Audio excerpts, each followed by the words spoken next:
ना हबीबी, हमको चेक नहीं चाहिए। हमको क्या पता ये असली है कि नकली है। हमको हार्ड कैश मांगती, रोकड़ा मांगती, रोकड़ा। अच्छा देती। ए गाड़ी में बैग है, उसमें से 10 लाख डॉलर निकाल के लाओ। अभी लेके आता हूँ शेख साहब।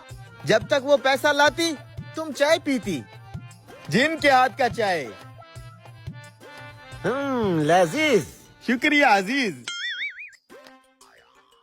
ये लो शेख साहब, पूरा 10 लाख डॉलर। ये लो बदबख्त, अपना पैसा गिनो और लेटर हमारे को दे दो। गिनना क्या है शेख साहब, बस थोड़ा झलकी मार लेते हैं। ये ले लाइटर।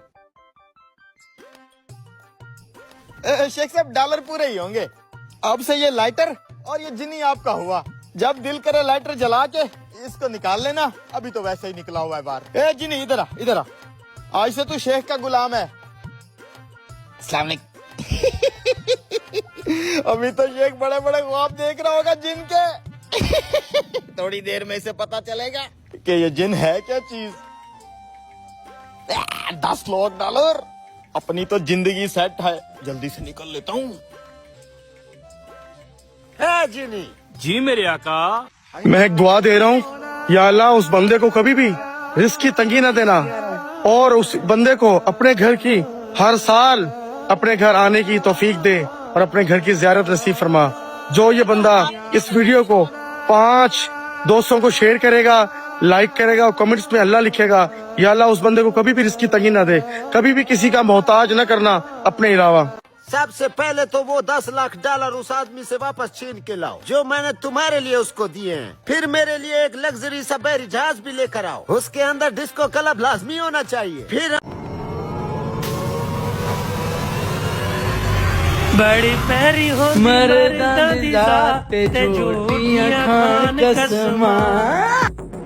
उस्ताद पीछे कोई लगा है, सुने आपने? अरे नहीं जंप लगा होगा। अरे किधर जा रहा है? तेरा फेवरेट गाना लगा हुआ है, एंजॉय कर। जी बॉस। उसी ट्रक में सारा माल आ रहा है, तुम्हारी जिम्मेदारी है उसको उतरवाना। ठीक है मालिक, मैं फैक्ट्री में हूँ, जैसे ही माल आता है उतरवाता हूँ और उसकी गिनती भी करवाता हूँ। अरे मालिक गजब हो गया। क्यों हुआ? ये ऊपर कलमा लिखा है, सिर्फ आपने एक मर्तबा पढ़ना है और एक मर्तबा ही शेयर करना है। खुदा की कसम, आपका एक शेयर का बटन दबाने से जितने लोग इससे आगे पढ़ेंगे उसका स्वाब आपको घर बैठे सिर्फ एक बटन दबाने से मिलेगा। आपने शेयर भी लाजमी करना है और कमेटी में वो दिल शील फूल शूल सारे भेजने हैं कलमे के लिए, मुझे नहीं। अरे मालिक आपको पता भी है, जितना भी माल है आपकी फैक्ट्री में वो हम ही लेके आए हैं। आज तक हमसे कोई गलती नहीं हुई ड्राइविंग में। हाँ तो मालिक बाकी इससे पूछ लो। नहीं मालिक इससे पूछो, मैं तो कलीनर हूँ, ये उस्ताद है, मुझे नहीं पता, मैं जा रहा। जल्दी से सैंपल भेजो, मैं बाहर खड़ा हूँ। रोजों का महीना है और ये बूढ़ा मेरी गाड़ी के पीछे छुप के समोसे खा रहा है। और इस बूढ़े को पकड़कर इसकी क्लास लेते हैं। हाँ यार, कितना बेशरम आदमी है, रमजान का जरा भी एहतराम नहीं है। चल यार इसको पकड़ते हैं। शर्म कर ओए बाबा, रमजान शरीफ का लिहाज नहीं है तुझे? किस तरह बेशर्मों की तरह खा रहा है, रोजा नहीं रख सकता तू? सेहत देख अपनी, हट्टा कट्टा है, मुंह पे दाढ़ी रखी हुई है, रोजा क्यों नहीं रखा? बेटा रोजा तो मैंने रखा हुआ है। रोजा रखा हुआ है? भाई आपका सैंपल। माल तो ठीक है। तो 200 पेटी भिजवा दूं आपकी दुकान पे? 200 पेटी नहीं, 400 पेटी। तुझे पता है रमजान शरीफ चल रहा है, यही तो महीना होता है कमाने का। इतना माल नहीं है मेरे पास। भाई हमें 400 पेटी ही चाहिए। तुम्हें पता है आजकल फ्रूट के रेट डबल हैं, यही तो महीना होता है कमाने का। रुको, तुमसे तो मैं अभी बात करता हूँ। कम से कम 300 पेटी माल चाहिए मुझे। इसी महीने में तो कमाई करनी है सारी। अगले महीने हम दोनों भाइयों ने उम्रे पे जाना है। अच्छा मैं कुछ करता हूँ। ये सैंपल मेरी गाड़ी में रख दो। हाँ बुढ़े, उम्रे पे जाना है, इन बेवकूफों को कौन समझाए? काबे के चक्कर लगाने से लोगों को दिए हुए चक्कर माफ नहीं होंगे। हाँ तो अब बता, तू कह रहा था तूने रोजा रखा हुआ है और तू समोसे भी ठूस रहा है। शर्म आनी चाहिए अंकल, एक तो आपने रोजा नहीं रखा और ऊपर से झूठ भी बोलते हो। देखने में तो अच्छा खासा नेक इंसान लगता है। अल्लाह के नाम पे कुछ दे दो भाई साहब, जरूरत मांग। एक तो तुम भिखारियों की जरूरतें कभी पूरी नहीं होती, मांग मांग के इतने अमीर हो चुके हैं ये लोग, तुम सोच भी नहीं सकते। भाई साहब मैं माजूर आदमी हूँ, मेरा बाजू नहीं है।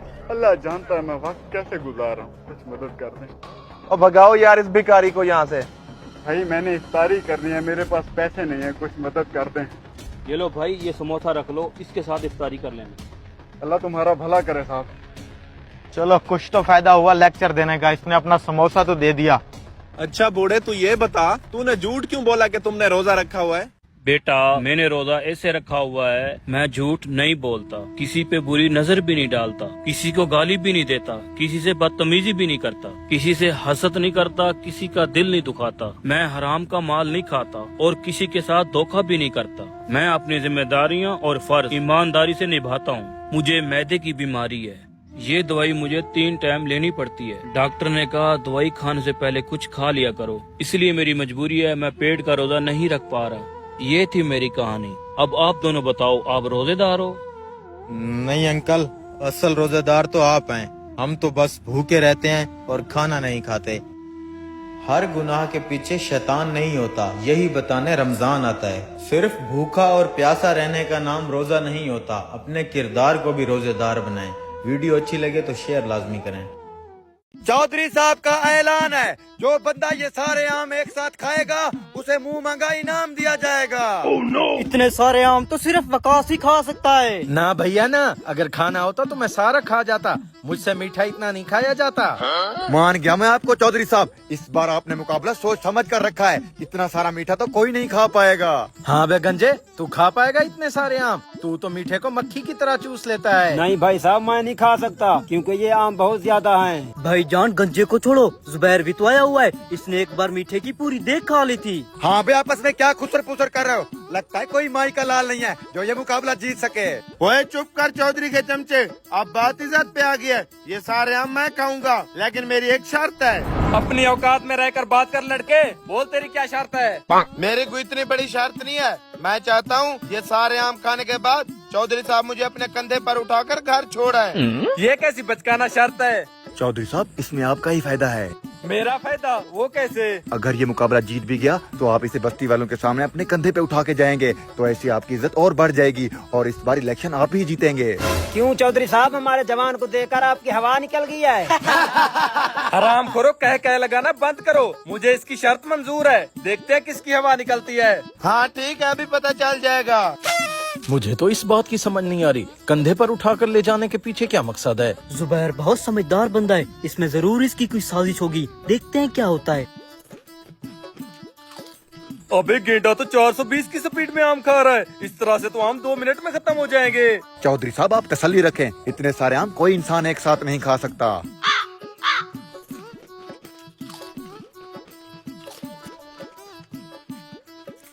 मुझे तो इस गेंडे से डर लग रहा है, तुझे क्या लगता है मैं इसे कंधे पे उठा पाऊंगा? जी जी चौधरी साहब, माशाल्लाह आपकी सेहत तो बहुत अच्छी है, आप आराम से उठा लेंगे। चल भाई गंजे 2 किलो आम दे। मैं तुम्हें रेडी वाला नजर आता हूँ? हाँ शक्ल से तो लग रहे हो। अरे ओ भाई साहब, रेडी वाला मैं हूँ, ये तो बहुत बड़े अमीर आदमी है, ये जो पीछे गाड़ी खड़ी है ये भी इन्हीं की है। रहने दे भाई, कसूर इसका नहीं, कसूर सारा इस गांजे का है। जिंदगी में शोहरत मिली, दौलत मिली, सब कुछ मिला, साले यही बाल नहीं मिले, जिसकी वजह से जगह जगह शर्मिंदा होता हूँ। भाई साहब अगर आप टाइम पे बालों की केयर कर लेते तो आज ये हाल ना होता। वो कैसे? सिर्फ अच्छा शैम्पू लगाने से हम अपने बालों को गिरने से रोक सकते हैं और गंजा होने से भी बच सकते हैं। तो तुम कौन सा शैम्पू लगाते हो? सिर्फ मैकले लंदन। क्या आपके बाल भी रूखे, बेजान और डैमेज हो चुके हैं? डेली का स्ट्रेस, पोल्यूशन और ये स्टाइलिंग टूल्स आपके बालों का असली हुस्न छीन लेते हैं, लेकिन टेंशन की कोई बात नहीं है, मैकले लंदन है ना। कल जब मैं अपने दिन भर के काम और शूटिंग वगैरह करके वापस आया तो मेरे बाल रूखे और बेजान हो चुके थे, तो मैंने हाथ में मैकले लंदन शैम्पू पकड़ा और सोचा इसको यूज करके देखता हूँ। हथेली पे थोड़ा सा शैम्पू निकाला, अपने सर पे लगाया और फिर मैं पूल के अंदर घुस गया। सर पे हल्का सा पानी डालने के बाद मैंने थोड़ी देर कुचू कुचू किया और उसके बाद आखिर पूल में डुबकी लगा दी। फिर टॉवल पकड़ के थोड़े से बाल खुश किए और फाइनली भाईजान रिजल्ट देख के मैं तो चौंक ही गया। मेरे रूखे और डैमेज बाल शैम्पू के बाद बिल्कुल पप्पू लग रहे थे। ये शैम्पू आपको दराज और हर अच्छे मार्ट से मिल जाएगा, अगर आपको लिंक चाहिए तो वो मैं डिस्क्रिप्शन में दे रहा हूँ।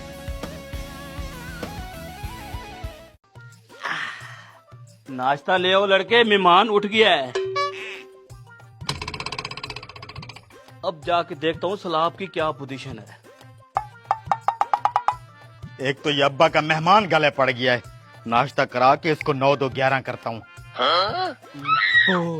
सलाब का पानी तो बढ़ता जा रहा है, जब तक ये सलाब का पानी खुशक नहीं हो जाता मैं भी इसी के घर पड़ा रहूंगा, खाना पीना फ्री में मिलता रहेगा। ये ला मुर्शिद, नाश्ता करें जल्दी जल्दी क्योंकि आपकी गाड़ी का टाइम हो गया है। गाड़ी? ओ बेटा, जब तक ये सैलाब का पानी है 15-10 दिन मैं तेरे पास ही पड़ा रहूंगा। 10-15 दिन इस बुढ़े को झेलना पड़ेगा? यार ये तो रोटियां भी 4-4 खाता है इतनी महंगाई में। इसको यहाँ से आज ही निकालता हूँ। ये कैसे जानवरों की तरह खा रहे हो? आओ बैठ के खाते हैं ना। शहर में आए हो, थोड़ा तमीज सीख लो। बेटा कड़क चाय पिला दो, मिलाई वाली। अभी कुछ बंदोबस्त करता हूँ आपका, मेरा मतलब चाय का। इलायची वाली। जी जी। क्या जैकपॉट लगाया आज? 5-6 लाख रुपए का तो खाली ये आईफोन ही होगा। अब ये ढूंढते रहे मुझे। शुक्र है बच गए। कहाँ है वो सिलेंडर? शेखे वो तेरा कबाड़ मैंने 1500 में बेच दिया, दे ताली। क्या बकवास कर रहा है तू? तुझे पता भी है उस सिलेंडर में क्या था? लाखों रुपए के आईफोन और जेवरात।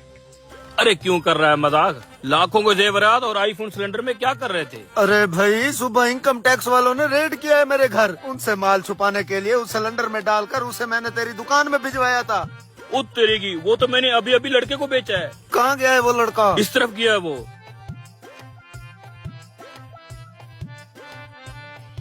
सारा ब्लैक मनी पड़ा हुआ है इन लोगों के पास।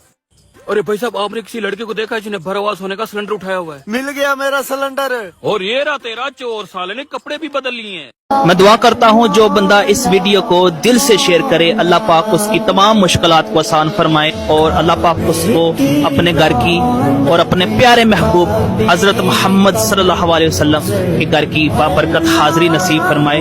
आमीन। इस्लामिक वीडियो को ज्यादा से ज्यादा प्रमोट किया कर। ये कहता है ये तो वही इनकम टैक्स वाला ऑफिसर है और इसी ने हमारा माल लिया है। वो कहता है सालो तुम्हें क्या पता नहीं लगेगा कि मैंने तुम्हें देख लिया था, तुम अपना सामान कहाँ छुपा रहे थे, पकड़ो इनको, फेंको डाले के अंदर।